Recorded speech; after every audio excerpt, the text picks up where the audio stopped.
আমাদের গাঁয়ে একজন মানুষ ছিল, সে 27 দিন না খেয়েছিল, কিন্তু মরে নাই। তাহলে আমি মরুম না। আচ্ছা, তুমি কি এবারে নিশানা ঠিক করছো? করেছি। ফলাফল শুভ। শুভ একদিকে ভাঙ্গা আর একদিকে পড়তাছে। এই কুলে আমি আর ওই কুলে তুমি, তারপরে করতেছো শুভ। তারপরেও শুভ। আর আমি আপনাকে যেটা বলেছি সেটা করলে আরো শুভ হবে। কি জানো কইছিলে? সংসারের সব দায়িত্ব রূপুর হাতে সাইরে দিতে বলছিলাম। ও, তার মানে ইলিশের মতো তোমার সাথে রূপুর চুক্ত হয়ে গেছে? হয় নাই, তবে হবে। আমার সাথে চুক্তি না করে সে পার পাবে না। তা পারটা পাইবো কবে? সময় হলে আঙ্কেল বলুন।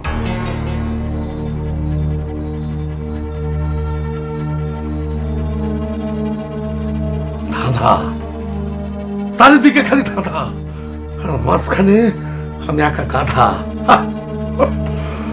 কি সুন্দর জীবন আছিল আমার, বিয়া কইরা সব সারখার হয়ে গেল।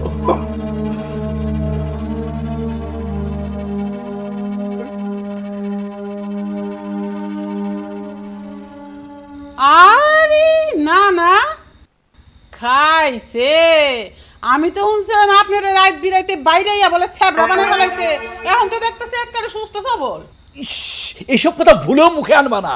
আর এইসব হচ্ছে গিয়া আইন আদালতের বিষয়। শোনো, এরা দুজন হলে কি আমার নাতিন, চাকরি করে, খুব ভালো চাকরি, এখানে বদলি হয়ে আসছে। তো এরা তো এই বাসা খুঁজতেছে। তো আমি বলি, আরে চিন্তা কি, আমার নাতিনের বাড়ি আছে, এই জন্যই ওই দুজনকে তোমার কাছে নিয়ে আসছি। কিন্তু দুঃখের বিষয় না না, এখন আমি বাসায় নতুন ভাড়াটিয়া রাখি না। কেন কেন? খালাম্মা, আমরা খুব সমস্যায় আছি। সমস্যা না খালাম্মা, আসলে সমস্যা কিন্তু সমস্যা না, আমরা বাসা কিন্তু অনেক পাই, কিন্তু শুনলাম আপনার এখানে নিরাপত্তা ব্যবস্থা খুবই জোরদার।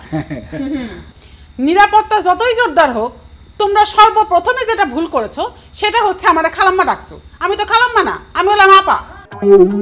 হ্যাঁ আপা, অবশ্যই আপা, 100 বার আপা। এই আপা, হ্যাঁ হ্যাঁ, আপনি তো আমার বড় বোনের মতোই।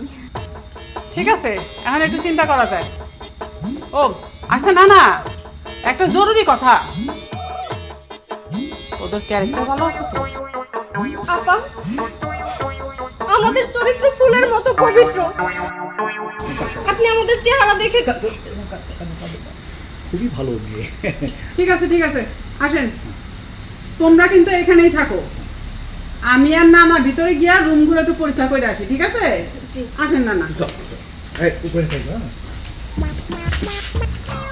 খালাম্মা ডাকতে কে কইছে? হ্যাঁ, সমস্যা